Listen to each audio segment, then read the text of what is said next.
Bienvenue. Bonjour. Je vous propose qu'on attende encore une petite minute, il est encore 30 pour que tout le monde ait bien le temps de se connecter afin de démarrer en douceur avec un maximum de personnes. Bonjour Nathalie, bonjour Clotilde. Vous êtes déjà plus d'une vingtaine à arriver, super. Donc comme d'habitude, on a prévu 45 minutes donc de prise de parole avec Mathilde et moi-même. On va essayer de tenir sur 30 minutes pour garder 15 minutes à la fin de questions-réponses. Donc, la moindre question, n'hésitez pas à la mettre dans la zone de chat directement. On reviendra dessus donc à la fin avec Mathilde. Et puis, on va aussi vous solliciter, on va vous poser quelques questions pendant le webinaire pour avoir également votre avis, les tendances, etc. Eh bien, si ça vous va, je propose que l'on débute. Donc, on a organisé ce webinaire donc avec Mathilde. La thématique, pour être certain que vous n'êtes pas trompé de webinaire, donc c'est bien l'intelligence artificielle dans les projets learning. L'objectif, c'est de vous partager un état des lieux et également de vous donner quelques conseils concrets pour réussir à en tirer un vrai profit de votre côté. Ce qu'on a prévu donc dans le plan de présentation, il y a vraiment une première partie qui sera donc présentée par Mathilde sur l'état des lieux du marché sur l'intégration réelle de l'intelligence artificielle et une deuxième partie plutôt tournée un peu plus conseil pour booster, vous donner des idées sur la création de contenu de formation avec l'intelligence artificielle évidemment. Pour se présenter, Mathilde, je te laisse la parole. Merci. Donc je suis la directrice de l'ISTF. Pour celles et ceux qui ne nous connaîtraient pas, on est l'organisme de formation et l'école de référence pour, toutes les compétences et les métiers de la pédagogie et du digital learning. Merci. Et donc pour ma part, Betty, la fondatrice d'Innov Academy. Et de notre côté, on est davantage sur la création de formations sur mesure, multimodales, que ce soit à la fois des contenus de formation e-learning, vidéo, podcast et également des formations en présentiel ou classe virtuelle. Alors Mathilde, je te laisse la parole sur cette première partie. Ouais, tout à fait. Et du coup, on a choisi cette thématique avec Betty, au moins de se dire: «Ce serait sympa qu'on refasse un webinaire ensemble, sur quoi on peut aller et sur quel sujet, à ton avis, ce serait le plus pertinent?» et cetera. Alors oui, le sujet de l'IA est tendance et des acteurs comme Innov Academy ou STF, doivent se positionner dessus, mais pas que. Évidemment, on est toujours, basé sur le concret et le pragmatique, c'est ça notre enjeu commun. Et donc on a voulu aussi, porter ces sujets parce que ça faisait partie des priorités des services L&D en 2026 et c'est ce que nous a montré notre baromètre sur les chiffres clés du digital learning, celui de l'ISTF, que vous avez peut-être déjà vu passer sur LinkedIn, au salon Learning Tech, sur les coms, ISTF, etc. Ou même Innov Academy, puisque vous avez relayé certains des chiffres du baromètre. Donc l'idée, c'est de pouvoir justement vous apporter des clés, comme le vient de le dire Betty, puisque c'est la priorité numéro une. Et je te laisse du coup, Ouais. Betty, avancer. Il me semble que j'ai pas là, ouais. Donc, vous le voyez, on est à 30 de réponses quand on doit choisir une priorité absolue pour l'année 2026. On a 30 du panel qui nous a répondu que c'était l'intégration de l'IA dans ses pratiques, avant, l'optimisation de l'expérience apprenant qui était la priorité numéro 1 l'année dernière. Donc on voit qu'il y a quand même un sacré enjeu autour de tout ça. Évidemment, tout est lié et tout est un enjeu. Tout ce que vous voyez à l'écran, c'est capital pour les projets de formation dans les entreprises, dans les centres de formation, dans les écoles. Mais voilà, si on hiérarchise un petit peu tout ça, l'IA arrive en tête. Autre donnée intéressante quand on creuse un petit peu, toujours issue du baromètre Les chiffres clés du digital learning. Vas-y, tu peux passer à la slide d'après. C'est finalement intégrer l'IA, ok, mais quand on creuse un petit peu, on avait des questions annexes à la première qui portait sur déjà à quel point c'est mis en œuvre ou pas et surtout, on va décorréler l'utilisation de l'IA côté conception, donc au service des concepteurs, formateurs et puis l'utilisation de l'IA au service des apprenants. Donc encore une fois, vous allez me dire: «Si je produis des contenus qui vont être plus quali, c'est au service de mes apprenants». OK, mais on mettra quand même ça de côté conception parce que ça va gagner, de la qualité, de la productivité, des idées et cetera côté concepteur. Au service des apprenants, on va plutôt parler d'adaptive learning, de tutorat, de qualité vraiment côté animation, déploiement de la formation et finalement, atteinte des objectifs visés par l'apprenant. Donc vous le voyez à l'écran, du coup, on a une pénétration en termes d'usage plus importante côté concepteur à date, Mais on voit que par contre, en termes de priorisation, effectivement, le côté concepteur est un petit peu plus au-dessus, mais finalement, le côté apprenant arrive aussi, assez haut, à plus de 30 des réponses. Donc, c'est assez intéressant de le voir aussi de cette façon-là, d'arrêter d'être que sur du générique IA et aussi de rentrer côté usage concret. Ensuite, du coup, on a, lancé une enquête, dédiée, cette fois-ci à l'IA et justement, ça va être la suite de ce webinaire. Ça va être la sortie d'un mémo co-brandé avec Innov Academy autour de l'intégration de l'IA dans les pratiques et dans les projets learning et l'enquête est toujours en cours. Donc merci à celles et ceux qui, ont pris le temps déjà d'y répondre, mais n'hésitez pas à le faire à la suite de ce webinaire dans les prochains jours. L'enquête, elle sera clôturée lundi et donc les résultats, consolidés seront, diffusés par la suite au mois d'avril, dans ce mémo qui sera téléchargeable et que vous verrez passer aussi sur nos comptes LinkedIn. Donc, en termes de data, on a une première question qui est: à quel point vous avez intégré, l'IA dans vos pratiques et dans vos projets? Concrètement, on a posé la question du: est-ce que c'est jamais? Est-ce que c'est systématiquement? Et puis entre les 2, on avait différents curseurs. Vous le voyez, du coup, on a concrètement beaucoup plus de réponses, autour d'un usage occasionnel qu'un usage très régulier, voire systématique. On a eu seulement 1 des réponses, autour de 100 du temps, j'utilise l'IA dans mes projets, autour de mes projets, dans mes pratiques pédagogiques et cetera. On a 4 qui nous ont dit jamais, c'est assez intéressant aussi à voir. Moi, je trouve que ce qu'il y a de plus impactant autour de Stat, c'est de voir aussi, ce qui se passe de mois en mois, d'année en année. Donc, je pense qu'on reposera cette question dans 6 mois, dans 1 an et sans doute que ça bougera pas mal. Voilà pour cette, stat-là et du coup, à cette étape du webinaire, on avait envie de vous poser une question. Vous vous en doutez, on a aussi posé cette question dans l'enquête, mais on avait envie d'avoir, votre avis aujourd'hui. À quel enjeu clé majeur, donc c'est quoi la principale raison selon vous d'intégrer l'IA dans vos projets de formation? Donc on vous propose, est-ce que, pour vous, l'objectif, c'est vraiment de pouvoir générer des contenus pédagogiques, d'automatiser des corrections, d'automatiser le tutorat pour vos apprenants, ce que Mathilde, présentait, précédemment, ou enfin d'individualiser la formation, la personnalisation des parcours, toujours à destination aussi, des apprenants? Alors, est-ce que tu vois la tendance, Mathilde, ou est-ce que je la partage? Je la vois effectivement, donc on a une majorité de réponses, 60 à peu près autour de la génération de contenu pédagogique. Donc selon 60 du panel du jour, l'enjeu numéro 1 de l'intégration de l'IA, c'est pour générer, du contenu pédagogique. Ensuite 29 individualiser la formation.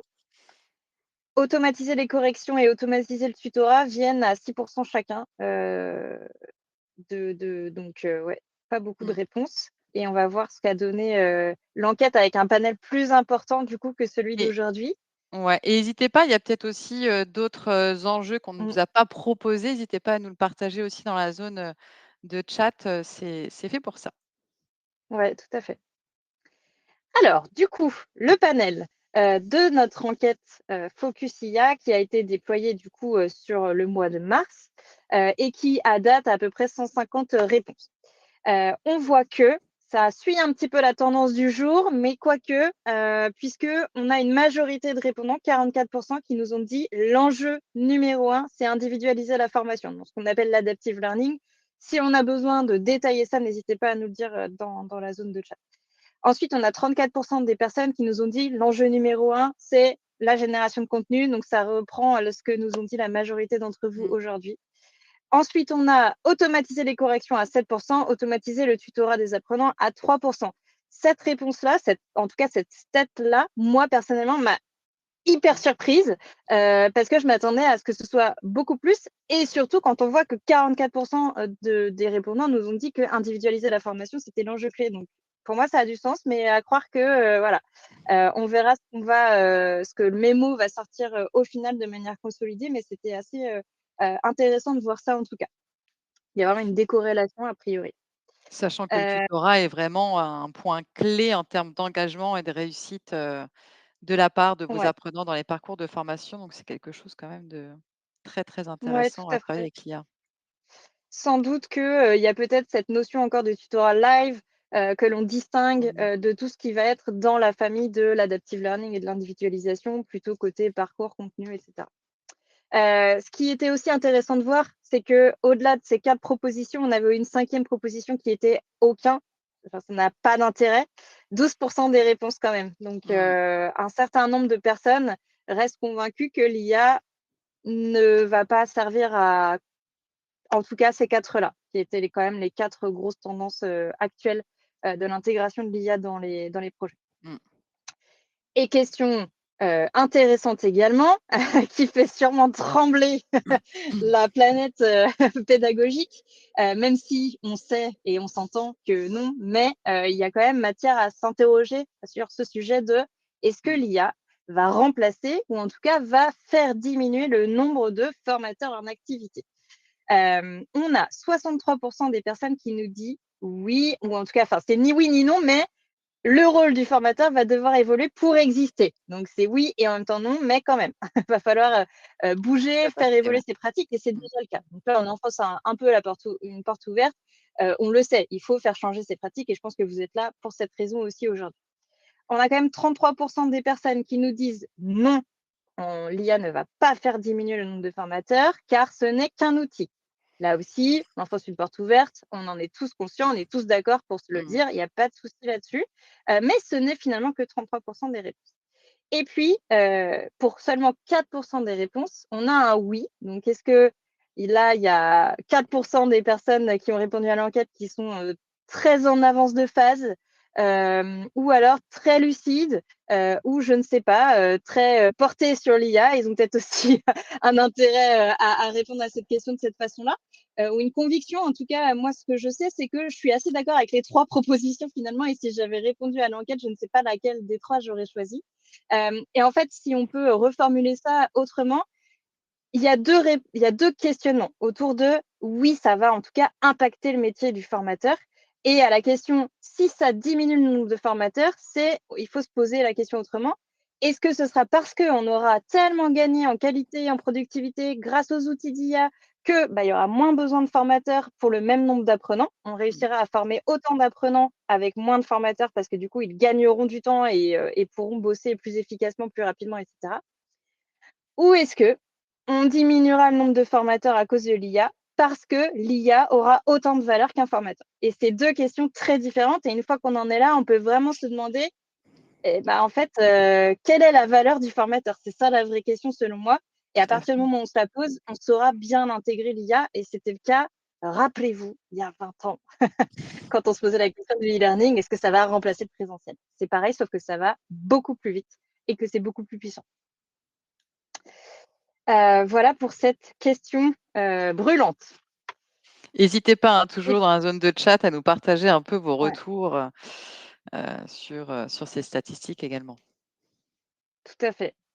Dernière question du coup, il me semble concernant le mémo à venir et donc l'enquête qu'on a lancée sur le mois de mars, c'est l'indice de confiance, le niveau de confiance dans l'utilisation de l'IA.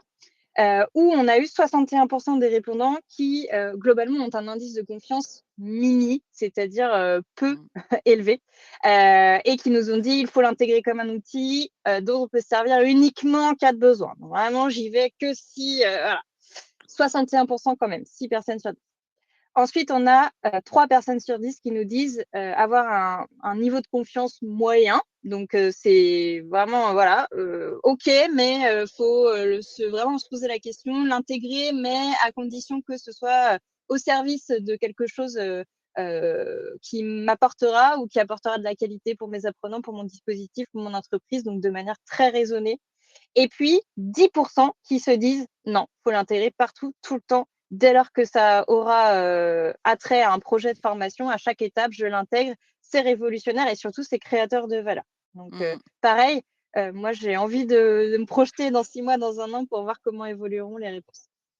Et ça après Mathilde, est-ce que tu sais, je vois Maxi, l'intégrer vraiment dans tous les process, à quel niveau exactement des process? Est-ce que c'est Mmh, intégré, de leur côté? Est-ce que c'est pour, valider l'accessibilité, les couleurs, les contrastes, les fautes? Enfin, est-ce que tu as des idées ouais. là-dessus, ou peut-être une Bah, pour le prochaine coup, enquête? petit exclu, c'est qu'on a révisé le programme phare, l'un des programmes phares de l'ISTF, qui est le cursus concepteur de ressources e-learning, et on s'est justement posé sur, Mmh. OK, à chaque étape de cette montée en compétences qui est j'apprends à créer des contenus engageants en digital learning, on intégrait l'IA. On montrait les potentialités, on montrait les outils possibles, comment les Mmh. utiliser, etc. Mais c'était très en secondaire, finalement. Et là, dans cette nouvelle mouture, il y a vraiment un enjeu clé de il faut l'intégrer partout, ou en tout cas, il faut être capable de le faire à chaque étape. Donc, à chaque étape, c'est l'ingénierie de formation, le cadrage du projet, ensuite la création de tes médias, ensuite la création de ton Mmh. contenu, ensuite le recettage, le test, etc., etc. Et donc, c'est là où ça t'amène de la valeur, c'est que justement, tu vas pouvoir être libéré de certaines contraintes et surtout booster Tout à grâce fait. à cette assistance, sans Mmh. trop en dire, puisque c'est aussi ce dont on va parler pendant le webinaire. Mais globalement, je pense que c'est oui à Ouais. chaque étape d'un projet. Ensuite, du coup, les freins. Alors là, on sort un petit peu de l'enquête et ça va faire la transition avec cette deuxième partie autour de cas concrets. On voulait aussi, avec Betty, se poser 2 secondes sur les freins qu'on a identifiés autour de l'intégration de l'IA.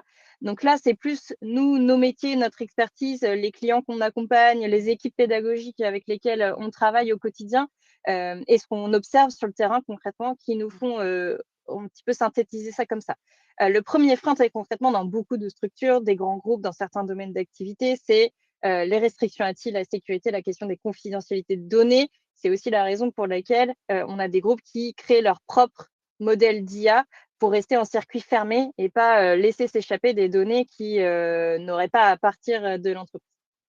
Donc ça, c'est un sujet qui est gérable, qui pose des vraies interrogations d'un point de vue projet, mais qui est celle-ci et voilà. Tu Ensuite, on a la parles, pardon question. Mathilde, tu parles des IA en local ou plutôt des IA du marché, mais avec vraiment une sécurité mise en place avec, les DSI? Ou les 2? Alors, je parle plutôt des IA en local, ouais, des Ouais. modèles qui sont vraiment Mmh. circuit fermé, fermé, parce qu'à la fois, c'est ce côté confidentialité des données, mais aussi, où vont nos données, comment elles sont utilisées derrière, et Mmh. cetera, et cetera. La valeur, enfin les valeurs, ses propres valeurs, les valeurs de l'entreprise, parfois viennent, s'opposer à ce que l'IA amène aussi. Ça peut être des valeurs environnementale. Là-dessus, moi, j'ai mon propre avis, mais effectivement, l'IA consomme beaucoup d'énergie. Donc, si on a des croyances et des valeurs fortes sur l'impact numérique, notamment, on peut se dire, j'utilise pas l'IA, j'ai pas envie, ou pour d'autres raisons.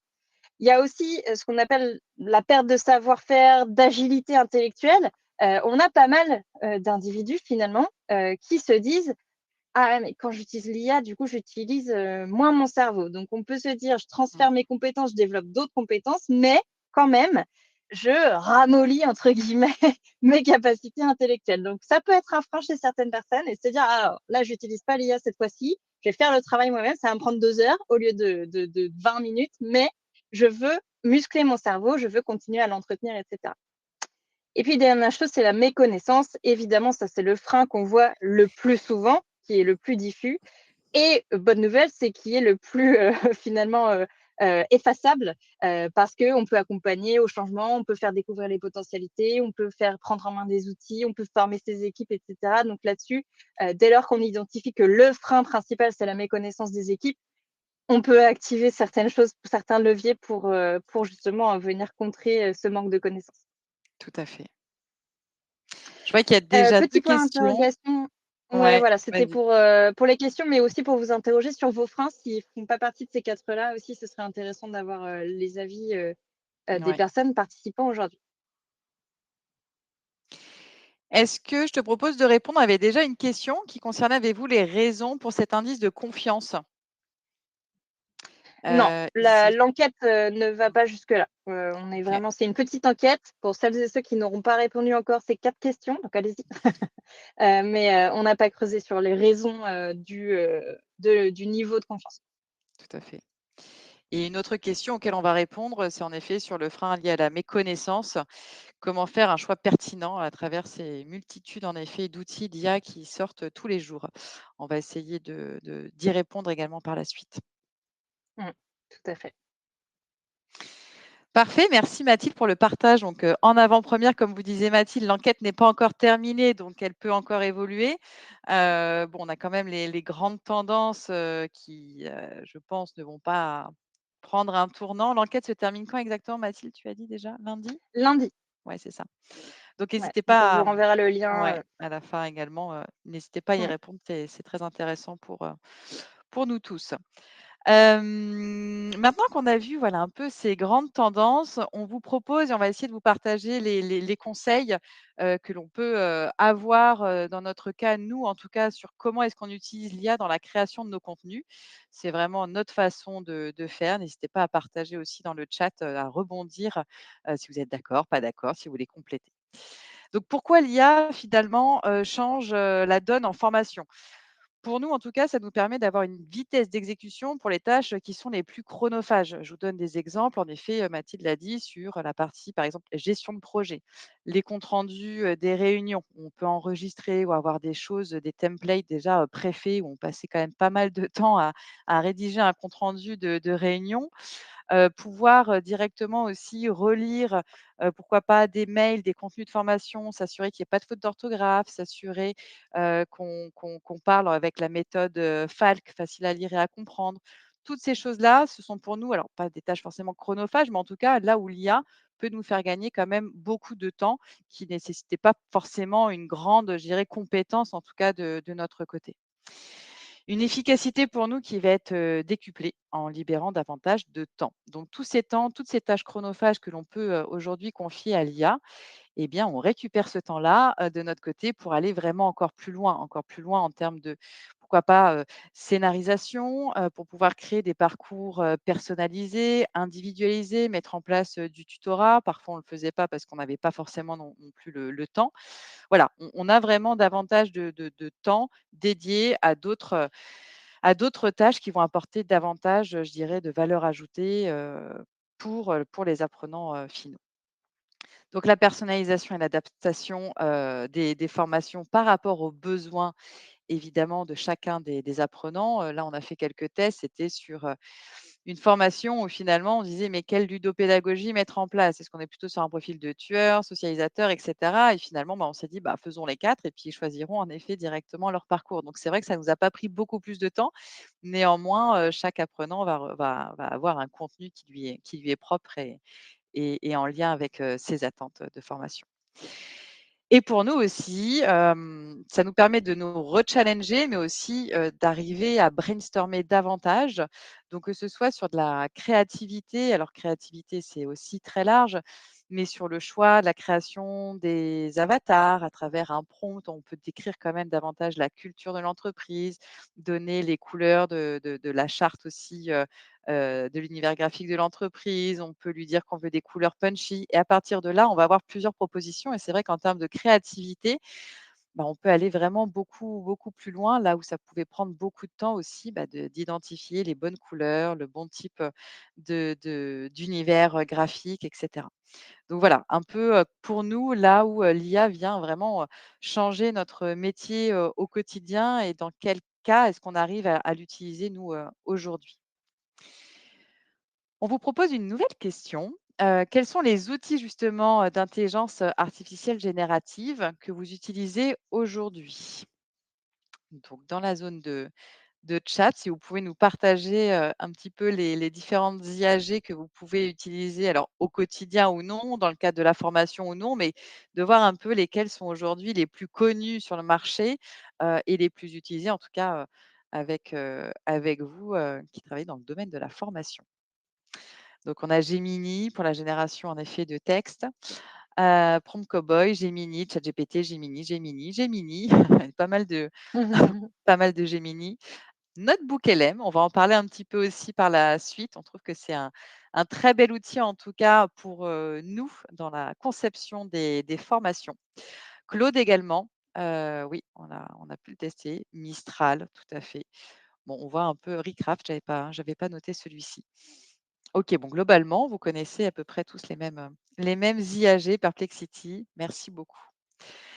Alors, l'idée, en effet, c'est de se dire et d'essayer de répondre aussi à vos questions. Finalement, chacune des IA aujourd'hui un objectif, à un usage spécifique. On voit encore trop souvent en formation, des personnes qui vont aller, sur ChatGPT ou sur Copilot pour demander à l'IA de venir, créer un support PowerPoint ou de l'améliorer. C'est en effet une IA qui va être plutôt, textuelle et qui va pas répondre à ce besoin-là. Donc il faut déjà se poser la question en effet, quel est, l'usage que je souhaite avoir, pour que l'IA puisse m'assister? Qu'est-ce que je souhaite qu'elle réalise? Et en fonction de ça, on va aller picorer en effet dans les meilleurs, en tout cas les IA que vous allez connaître. Donc là, on vous a référencé un peu un panel, en tout cas des IA les plus connues et que nous, on a pu, déjà, tester, utiliser, qu'on trouve, très intéressantes. Donc sur la partie textuelle, on vous en a proposé en effet 3. Sur la partie aussi, images, alors Nano Banana, c'est vraiment un de nos IAG, en termes d'images, fétiches. Sur les vidéos et les audios, il y a Eleven Labs vraiment qu'on trouve, très intéressant et puis AgeJane pour faire parler ensuite, nos petits, avatars. En termes d'infographie, donc on a Notebook LM vraiment qui en propose, c'est assez intéressant et Napkin aussi qu'on a pu faire. Vous avez toujours aussi ça qui est disponible sur, Canva. Sur la partie slide, nous, on a beaucoup utilisé Gamma. Je ne sais pas si tu as pu tester, toi, Mathilde aussi, les IA de Ouais. slide. C'est vrai qu'il y en a un petit peu moins là-dessus. Est-ce qu'il y en avait Mmh. d'autres que tu connaissais, de ton côté? Bah, du coup, celles qui sont intégrées à la suite, Google qu'on utilise, donc au Gemini et tous les Mmh. outils, Google, c'est aussi sympa quand c'est directement intégré à l'outil Mmh. que tu utilises, on va dire nativement, Mmh. spontanément. Donc pour certains métiers dans nos équipes, on est plutôt sur qu'est-ce que Slides directement va me proposer. Ouais. Et puis pour d'autres, notamment les formateurs qui, conçoivent nos supports, ça va être Gamma, des outils du coup Mmh. justement plus spécialisés. OK. Très bien, je te remercie. Et puis enfin, les dernières IAG aussi qui peuvent nous aider, bah, pour réaliser, tous les quiz, les évaluations, qu'elles soient formatives, sommatives, peu importe. On en a aussi proposé, plusieurs. Il y a Notebook LM aussi, vous avez, directement le bouton pour générer vos propres quiz. Donc voilà, à tester, chacune ont des avantages et inconvénients. C'est vrai que pour tous ceux qui ont, cité Gemini, l'idée c'est de pouvoir aussi de se balader directement dans un environnement, entièrement, proposé par une seule et même IA, c'est quand même plus simple. Néanmoins, voilà, un peu la liste des différentes IA qu'on peut utiliser et surtout par rapport à leur usage. Mmh. Je vous partage aussi une méthode, on a essayé de processer, de rechallenger la création de nos, storyboards. Donc on va vous partager un peu cette méthode, comment est-ce qu'on s'y prend, chez nous pour créer un storyboard en essayant d'être au maximum assisté par l'intelligence artificielle. Dans un premier temps, on va commencer, de notre côté à définir les composantes clés du module, c'est-à-dire le synopsis, de formation. Donc, par exemple, est-ce que je veux avoir une formation, en e-learning, formation présentielle, classe virtuelle, la durée maximum, le profil des apprenants, la thématique, de formation? Est-ce que j'ai certaines contraintes? Voilà, je vais déjà lui donner un maximum d'informations par rapport à ce que j'attends et puis je vais aussi lui donner, chacun a des synopsis, différents, mais en tout cas, je vais bien lui dire, bah, en colonne, je veux avoir, le chapitre, le descriptif, l'objectif pédagogique et cetera et cetera. Dans un deuxième temps, je vais rechallenger les objectifs pédagogiques, de ma formation. Donc je vais pareil, je vais lui demander, d'utiliser et de lui préciser, de s'appuyer sur la taxonomie de Bloom. Si je suis sur une formation e-learning, je peux lui dire aussi, bah, à partir de la taxonomie de Bloom et à partir uniquement des 3 premiers niveaux, définis-moi, jusqu'à 4 à 6 objectifs pédagogiques. Troisième étape, je vais lui demander du coup de m'associer maintenant, à partir de chacun de mes chapitres objectifs pédagogiques, des évaluations pour valider en effet l'atteinte de ces objectifs. Et une fois que je suis, d'accord avec ça, qu'on a un petit peu itéré, pardon, je vais lui demander, bah, de me sortir le storyboard, tout le déroulé pédagogique détaillé, rédigé avec toutes les évaluations, feedback et cetera et cetera. Donc ça, c'est vraiment les 4 grandes étapes, qu'on va venir utiliser et c'est important de le faire vraiment étape après étape pour vraiment faire le système de l'entonnoir et s'assurer qu'à la fin, on reste sur un contenu qui est pertinent pour nous. On perd, tellement de temps, en tout cas, parfois à lire, à se dire: «Mais c'est génial ce qu'ils proposent» et puis finalement, on s'est totalement éloigné de nos objectifs pédagogiques, on a perdu bien plus de temps. Donc voilà un petit peu la méthode de travail que vous pouvez, mettre en place. Je vous partage, ici, tous les éléments clés, encore une fois, que vous devez préciser à l'IA pour bien rédiger votre storyboard.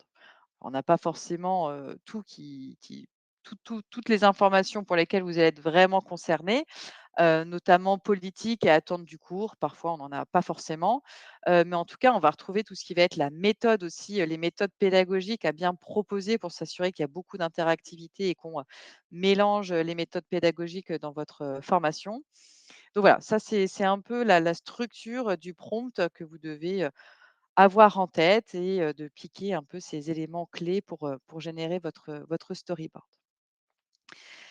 Je vous partage maintenant, avant de vous montrer un contenu de formation e-learning, de 5 minutes qu'on a conçu 100 avec, l'intelligence artificielle.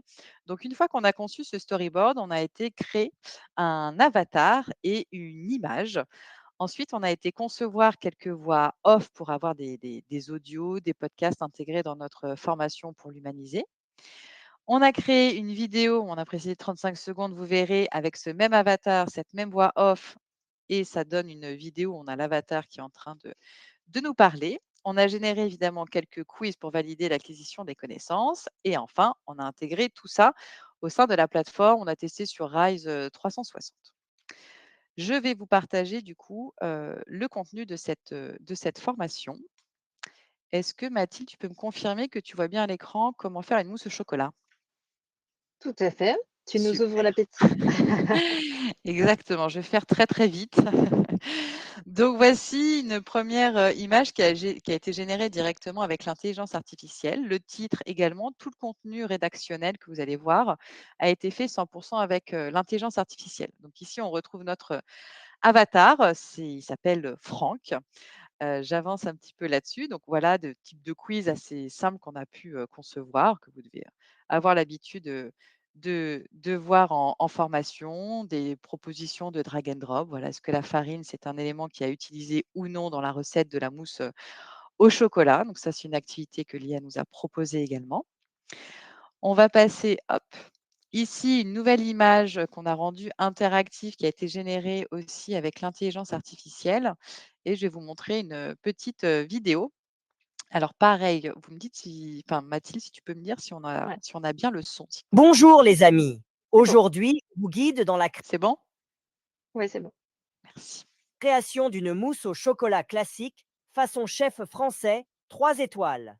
D'abord, faites fondre 200 grammes de chocolat noir au bain-marie doucement, comme une danse lente. Séparez 5 œufs et battez les jaunes avec le chocolat. Voilà un peu ce que ça peut donner. Alors on voit que, ces lèvres sont pas forcément, parfaitement alignées avec, les propos, mais néanmoins ça permet, voilà, d'apporter une scénarisation si on le souhaite de façon rapide sans, forcément demander à des motion designers de travailler C'est pendant ça. 2 jours pour Mmh. nous sortir des contenus. Donc tout de suite, c'est vrai que ça peut être très intéressant Mmh, et ça puis c'est là, pardon. si on peut juste rebondir par rapport à ça et ça fait écho à ce qu'on s'est dit jusqu'ici aussi, c'est une question de ratio, entre ce que ça va nous apporter dans le projet, dans la qualité pédagogique pour l'apprenant et cetera et le Mmh, temps passé, à faire tout ça. Donc c'est une question de justement de, se poser ça. la question et de se dire: «Bah, ça vaut le coup, ça vaut pas le coup» et cetera et cetera. Trouver un bon équilibre en effet et pas non plus faire Mmh. trop de paillettes et alourdir le contenu. Mmh, Je exactement. vous fais écouter un petit audio. Le sel est important pour monter les blancs en neige, car il aide à stabiliser les protéines des œufs, ce qui permet aux blancs de devenir plus fermes et volumineux. Une petite pincée de sel. Voilà, donc un exemple, on n'a vraiment rien retravaillé, on l'a sorti vraiment, tel quel, de façon assez, brute. Donc ça, c'est fait avec, Eleven Labs, on peut le faire aussi sur NotebookLM, enfin plusieurs IA. Mais c'est vrai que ce qui va être très intéressant aussi, c'est qu'on peut, par exemple, cloner aussi certaines, voix. J'ai souvent des formateurs ou des personnes du CODIR qui n'osent pas forcément prendre la parole ou qui n'ont pas le temps de s'enregistrer et finalement, on peut faire des choses assez intéressantes, pour eux là-dessus. Quelques quiz ensuite qu'on a pu réaliser, je vais passer assez vite, mais voilà, tout ça, ça nous a été proposé directement par l'intelligence, artificielle et puis la clôture de la formation qui nous est proposée directement, ici. Est-ce que vous revoyez mon écran sur les étapes? Oui. OK. Je vous montre un autre exemple qu'on a pu réaliser aussi. Hop, normalement, c'est une vidéo et je n'arrive pas. Je ne sais pas pourquoi ça me. Ok, Ah, j'arrive pas à la lancer. OK. On vient de voir apparaître le picto rouge de YouTube. Ah, super, merci. Ça a mis un peu de temps. Donc, une autre vidéo teaser où cette fois-ci, on a été créer un avatar avec Marilyn, que vous avez dû reconnaître, et qu'on fait également parler pour un teaser de formation. Mesdames et messieurs, ce soir, nous honorons le diamant de la découverte émotionnelle. Ce trophée récompense la personne qui a su créer une expérience client inoubliable lors de son accueil et de... Voilà, donc encore une fois, ici, ça nous permet d'avoir toujours un avatar, une scénarisation, des personnes qui vont pouvoir nous accompagner aussi dans la formation. Je vous passe pas toute la vidéo, mais ça peut donner en effet quelques exemples de comment utiliser ces différents outils d'IA et à quel moment dans votre formation. Quelques idées qu'on voulait aussi vous partager. Donc, je vous ai montré un peu comment rédiger un storyboard, comment créer des quiz. D'autres idées qu'on souhaitait vous partager. À quel moment est-ce que vous pourriez aussi utiliser l'intelligence artificielle? Pourquoi pas pour faire des fiches formation, d'autant plus si vous avez déjà des templates. Vous pouvez partager des templates pour lui demander de créer cette nouvelle fiche formation. Des idées d'activités, vraiment interactives. Alors, c'est important quand même de bien préciser sous quel outil vous travaillez pour pas qu'il vous propose des activités que vous ne pourriez pas réaliser par la suite. Tout ce qui est quiz, questionnaire, mais que ce soit en amont, ou en aval de la formation, que c'est les questionnaires de satisfaction, les questionnaires d'autopositionnement. De pouvoir créer aussi vos propres glossaires, d'analyser, à travers tout le storyboard, quels sont les mots en effet qui nécessiteraient de créer ce glossaire-là. De pouvoir créer des études de cas, donc que ce soit en e-learning ou également en formation synchrone, des idées de scénarisation de formation, des éléments visuels, graphiques, la charte graphique, etc. Et pourquoi pas aussi des icebreakers qui sortent un petit peu de l'ordinaire pour apporter une petite touche d'originalité aussi dans le lancement de vos formations. Pour terminer, on voulait vous partager les 5 leviers pour nous de la qualité pour vos projets sur l'intelligence artificielle. Évidemment, à chaque fois qu'on utilise l'IA, il faut s'assurer toujours de la véracité des propos que l'IA va vous proposer. Donc, toujours demander en effet les sources. S'il vous propose des chiffres, est-ce qu'ils ont été vérifiés? Est-ce qu'il peut vous donner exactement la source? Ça vous permettra de lutter contre les hallucinations des différentes IA.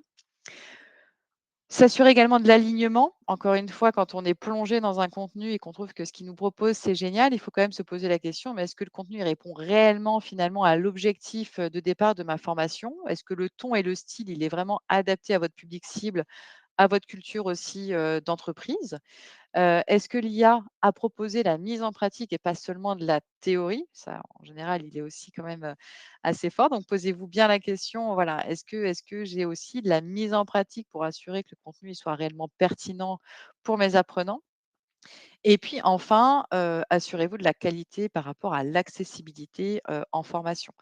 Que le contenu soit inclusif, RGAA et rédigé en méthode, FALC. Donc ça, c'est très important d'avoir cet esprit critique, d'analyse pour aller plus loin et s'assurer que ce que l'IA vous propose, évidemment, est pertinent et donc assurer ces 5 critères, vraiment qualité une fois que l'IA vous a généré du contenu. Dernier point, alors, Mathilde, tu voudras peut-être dire un mot aussi sur votre formation, que vous proposez sur notre book LM. De notre côté, on a conçu une formation au format Escape Game pour sensibiliser au maximum l'ensemble des collaborateurs et pas forcément, les formateurs, concepteurs et cetera à l'IA. Donc ici, c'est vraiment une sensibilisation pour maîtriser les bases de l'IAG avec un format plutôt Escape Game qui a été, conçu aussi, à l'aide de l'IA, tout le décor, l'environnement, les personnages et cetera.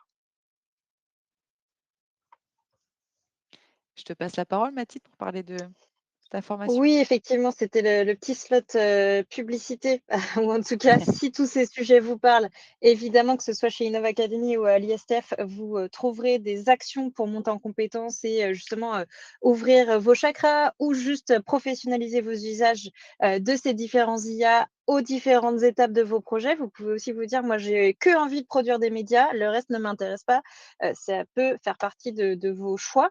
En tout cas, parmi nos actions, on a un atelier Focus Notebook LM qui est sorti pour une première session qui a très bien marché ce mois-ci et qu'on renouvelle. On a déjà 2 sessions de planifiées, du coup, juin et septembre, à distance pour découvrir cet outil qui est effectivement à la portée de beaucoup parce que c'est intégré à la suite Google et qui est, comme l'a dit Betty, vraiment un outil multi-utilisation. Finalement, vous pouvez produire pas mal de médias pédagogiques à intégrer derrière dans vos formations, que ce soit dans vos parcours en termes de grains ou directement dans des modules e-learning par ailleurs. Donc, vous pouvez vous y intéresser si vous utilisez Google ou vous avez cette possibilité-là aussi. On va peut-être pouvoir prendre quelques minutes pour répondre aux questions. Question, tout à fait. On en a eu un certain nombre en plus. Alors, j'arrête le partage d'écran. Je reviens en haut. Alors, les raisons de cet indice, ça, on l'avait vu. Hop, j'en partage une qu'on n'a pas encore lue. Donc, le 100% IA marche bien sur des contenus disponibles en ligne ou des soft skills. Que pensez-vous des formations d'outils informatiques? Alors, le 100% IA, pas forcément. Encore une fois, on ne fait pas tout avec l'IA. Ça dépend de chacun d'entre vous, du projet, du temps, des personnes allouées sur le projet. Sur des formations d'outils informatiques, on peut aussi en effet utiliser des outils, d'IA, que ce soit pour des infographies, que ce soit pour de l'évaluation, tout ce qui va être en effet reproduire quand même l'environnement d'un outil. On peut quand même faire de la captation, enregistrement vidéo pour incruster, pourquoi pas, des hotspots par-ci par-là avec l'IA.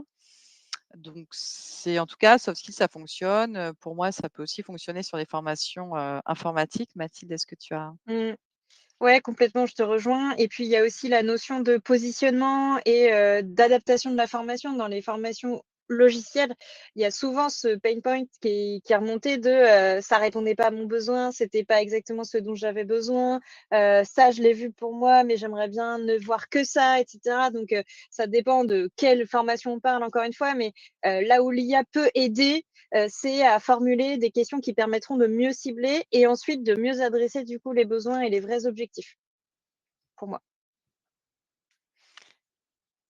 Nouvelle question. Avec quelle IA avez-vous fait la vidéo?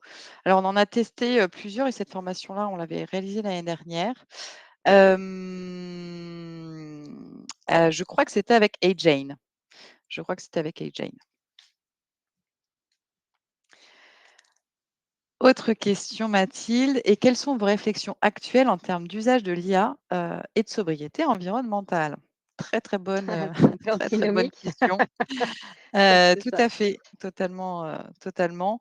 Comme Mathilde le disait, il y a l'usage de l'IA en local qui est très intéressant pour la sécurité des données, mais également en termes de sobriété environnementale. Mathilde, tu me confirmes que ça répond à ces 2 enjeux, d'avoir quand même ces IA en local et Ouais, tout à fait. Et après, on parle de cas très précis d'entreprises qui mmh, ont fait le choix d'investir parce que pour le coup, sobriété environnementale, oui, mmh, confidentialité et sécurité, oui, mais coût extrêmement onéreux. Et puis maintien en fait de ces IA-là. Moi, j'ai un mmh, vrai questionnement autour de ce système. En tout cas, sobriété environnementale. Là où je trouve que il faut faire attention avec ce sujet, c'est que depuis du coup 20 ans, on digitalise énormément nos contenus, nos usages, que ce soit pour le pro formation, pour le pro tout court et pour le perso aussi. Moi, j'ai souvent, un petit peu pour aller chercher les vraies croyances, la question du oui, mais scroller sur Instagram, consommer des vidéos YouTube pour des tutos, etc., reproduire des modules e-learning alors qu'il en existe mmh, déjà plein, des mmh, vidéos pareilles sur le sujet que vous avez envie d'intégrer dans vos formations. C'est quoi l'impact et c'est quoi le questionnement derrière cette mmh. notion de sobriété environnementale aussi. Donc l'IA accélère tout ça parce qu'encore une fois, ça va consommer d'autant plus. Et puis, comme ça va vite, on va l'utiliser plus, etc. Donc, c'est un vrai sujet. Les réflexions actuelles, c'est justement comment on va pouvoir se raisonner et avoir une réflexion globale sur l'éco-conception. Donc, l'éco-conception, ça peut être au sein d'un même contenu. Et là, on peut activer des pratiques très concrètement pour qu'un contenu consomme moins d'énergie. Mais il y a aussi le côté, dans mes projets de formation, c'est quoi ma politique de sobriété environnementale? Et là où je trouve ça, la réponse la plus simple, c'est la curation de contenu. Et donc, ça nécessite de bien structurer ses projets, ses granularités pédagogiques, etc. Voilà. Ouais. Betty, je ne sais pas si tu veux compléter par Bah, rapport pour à ça, parce que compléter, je je sais que dirais vous êtes que engagés quand oui, même. ouais, tout à fait. Je dirais que c'est surtout nous sur la partie recyclage, de tout ce qu'on peut Mmh, utiliser, que ce soit avec l'IA ou non d'ailleurs et les clients, sont forcément informés qu'on va proposer d'abord des recyclages en termes d'univers graphique, d'avatar et mmh, cetera. Et puis, je dirais surtout, c'est accompagner, les collaborateurs sur le bon usage, en tout cas de l'IA et pas faire juste une ligne quand on veut prompter et l'utiliser pour rien. Donc c'est avoir des bibliothèques de prompts partagées et les accompagner, aider vraiment à quel moment est-ce que mmh. c'est intéressant et pas l'utiliser, à chaque fois, quoi. Donc c'est vraiment encadrer aussi ces usages-là, Ouais. en entreprise. Voilà. Ça, c'est très vrai aussi et c'est hyper pragmatique. Au lieu de faire, plein d'itérations, parce qu'en fait, le prompt de départ était pas bien fait, Mmh. parce que, bah, on n'a pas tous été formés à ça et puis un prompt pour faire ceci n'est pas le même que pour faire cela, donc voilà et c'est pas la même technique de prompt. Mmh. Donc ouais, embarquer les équipes sur le prompt engineering et au-delà de ça, bah, proposer des modèles, ça peut vraiment aider à réduire l'impact environnemental, d'utilisation de l'IA au sein de votre, organisation. Tout à fait. Pas d'autres questions. Normalement, on a répondu à l'intégralité de vos questions. On vous a partagé, du coup, l'enquête. Si vous cliquez dessus, vous pourrez, en effet, Ah oui. accéder à l'enquête de Pardon, l'ISF pour y répondre. Amandine a rappelé sa question du budget. Ah, Quel est le budget annuel en termes de fourchette pour un OF si on couple toutes ces IA? Alors déjà, peut-être qu'on peut se rappeler que pas besoin de coupler toutes ces IA-là. On l'a vu, il y a des outils qui peuvent faire pas mmh mal de choses. On n'a peut-être pas mmh. besoin de faire tout. Il y a des outils qui sont accessibles aussi, en freemium. Alors il faut avoir conscience que, c'est jamais vraiment gratuit. Justement, il y a l'impact environnemental, dont il faut avoir, Ouais. conscience, notamment. Et pour répondre et puis on pourra compléter ensuite, mais on a une enquête, dédiée aux tarifs, du digital learning et cette année justement, enfin la 2025, la dernière édition, on avait ajouté cette question. Alors déjà, il faut savoir, j'ai repris les données du coup en voyant votre question, Amandine. 32 de notre panel ne savaient pas combien l'IA coûtait spécifiquement en plus dans leur projet de formation. Il y a Parce que c'est beaucoup intégré dans les outils dont les entreprises disposent déjà et les organismes de formation, donc outils auteurs, LMS, LXP, et cetera, et cetera. Et puis il y a la notion du, on se pose pas la question, Mmh. justement. Donc ensuite on détaillait et vous pourrez, aller voir cette enquête-là, Amandine, si vous voulez, sur notre site, mais il y avait des gros écarts en fonction des entreprises, donc on n'a pas encore une moyenne, représentative parce que là, si on faisait la moyenne statistiquement parlant, c'était 13 000 € par an. Mais en fait, c'était plus de la moitié du panel qui était sur une fourchette de dépenses entre 0 et 5 000 € par an dédiés à des outils spécifiques d'IA. Et puis, une poignée qui investissait beaucoup plus de 40 000 € par an. Et donc, ça crée une Ouais. moyenne qui est, selon moi, pas représentative du coup. Donc, on verra cette année, avec cette enquête-là, si ça évolue et comment ça se précise. Mais oui, c'est une, ouais, Je sais très pas si bonne toi, question. Betty, tu as une idée de réponse, à donner Bah, à je cette question? réfléchissais en même temps. Nous, on est plutôt à peu près à, je dirais du 100 € par personne, ouais, pas par per ouais, je dirais entre 1 000 et 3 000 € par an Pour l'équipe, Innov Academy, pour du coup? l'équipe Innov Academy sur Mmh, les différents outils qu'on a pu prendre, ouais. ouais. Très bien, merci encore pour votre, présence. Prochain webinaire de notre côté, ce sera donc en avril. On parlera de la signature, pédagogique pour engager vos apprenants. Mathilde, je ne sais pas si vous en avez un de votre côté qui est déjà programmé, côté ISTS, tu veux en parler? Non, pas de webinaire D'accord. prévu, mais pas mal de sorties justement, de livrables, on va dire, d'informations comme nos mémos et nos enquêtes. Donc, le mémo sur l'IA co-brandé avec vous, à venir sur avril et Mmh. puis l'enquête sur la gamification qui sortira, ce sera la prochaine grosse enquête qui sortira, au mois de juin. Donc le sondage, sera, dispo pour y répondre, à partir de fin avril. Parfait. Merci Mathilde. Bonne journée à tous, bon appétit Merci, bonne et journée à tout le monde. et à bientôt. À Merci, au bientôt. revoir.